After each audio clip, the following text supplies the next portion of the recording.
Good morning, TikTok. Good morning, YouTube. Yeah, I gotta go in today, but I don't have to water my garden because it rains so much. It's gonna feel like 100 degrees in Tennessee today. It was hot yesterday, but every time it rained, it cooled off nicely for about an hour, and then it went back to being hot.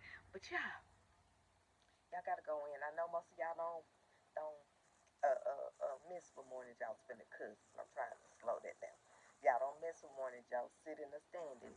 But y'all got to go in. I was watching it this morning. I only watched it for about 4 minutes because I was watching it for a particular reason. I wanted to see what they did on the Epstein thing. And sure enough, Joe did not disappoint me, baby.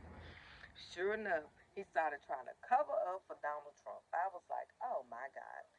It's like when I used to listen to it wasn't a Steve Harvey morning show.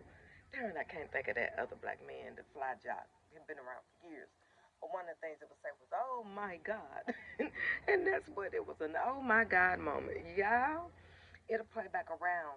The 5 o'clock stuff shows again at 7. So if you go back on at 7 or 8, but it loops twice. So if you go on later, you'll see it. Why were they asking him? They had a panel, and they were asking about the Epstein Files, because you know MAGA is pissed about the Epstein Files. They weren't mad about taking people health care away. They weren't mad about ICE unaliving immigrants. They weren't mad about deporting people. They weren't mad about our prices are gonna go higher because of these tariffs. They weren't mad about we're not gonna have nothing to eat because who's gonna be out there in the fields?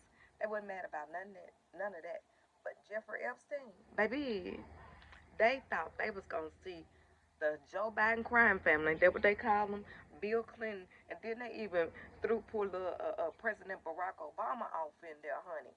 Even though he's 20 years younger than the rest of them, they put him up, and then we know they wouldn't have been letting that black man parlay with them.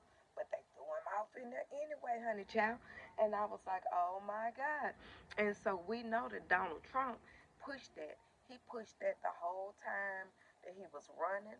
We have footage of him talking about it in his rallies and how it's the deep state. And he's going to make sure that people know what was in those Epstein files. We got the footage. And his base is rabid as they are. They was like, yeah, yeah. Because they don't even realize when Trump do that, that's a black power movement. That's what that is. I just use it for Welcome to the Poor People's Revolution.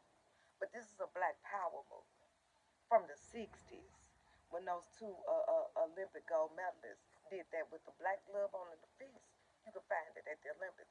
That's what that is for.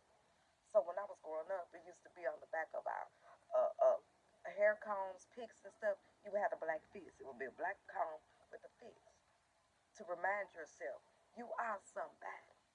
See what I'm saying? But they don't even realize that this is what Trump is using. But anyway, I digress. So Joe, the panel was talking, and they were talking about Pam Bondi and Bozino or whatever their man name is. All of these other people and how upset they are, and how they're gonna throw Bondi under the bus for the Epstein. Why they never mentioned Donald Trump one time? Joe put himself in the pretzels, not to mention Donald J. Trump's name. And baby, he was frowning and scowling the whole time because one of the other panelists was like, they're going to throw Bondi, excuse me, y'all, my allergies, and then I'm getting over a cold. They're going to throw Bondi under the bus for Donald Trump. But Donald Trump pushed these conspiracy theories the whole time about the Epstein files because he did push it the whole entire time. And if it was some there, Joe Biden would have let people know. And I do believe that they got the people that were involved, and the rest is a pedophile ring. Now, I don't think that they got all the men that messed around with these babies. I don't believe it, in my opinion. But we may never know, because these are powerful men. But when I tell you, Joe was upset and was trying to put it all on Pam Bondi and the rest of them and absolve Donald Trump, he had to jump through hoops. to do it. And then if you look over at Mika, she got a little smirk on her face. Y'all, y'all. I ain't saying all of this about MSNBC because I've been going back watching Rachel Maddows, the weekend, the weeknights. Those are shows. The weekends, the weeknights. Uh, with John Capehart and Michael Steele and Simone. But on the but Lawrence O'Donnell and Rachel Maddows, they still doing their thing. But Morning Joe, it is straight propaganda, Fox and Friends. Straight propaganda, Fox and Friends. But if you want a good laugh, y'all down to do it. So I did turn on to my local news, but I can't watch all that. First thing they start killing, killing, killing. That's all they talk about. Killing, killing, killing. Because that's what's happening in Tennessee. It's happening so bad they done even started back electrocutions. And we haven't done that in 5 years. But it's just that's just how bad it is, and they need to clear up some space. So they lighten them up, or they lethal injection. But y'all, when you get a chance, go in and watch Morning Joe for a good little kiki, baby, because I was kikiing her hun at the way that Joe was trying not to mention Trump. And Trump, when he was running, had said the first time that Joe unalived one of his staff members. And Joe still is behind him. And these are some weak men, baby. They are weak.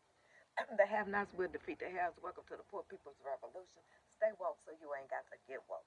Welcome to our revolution.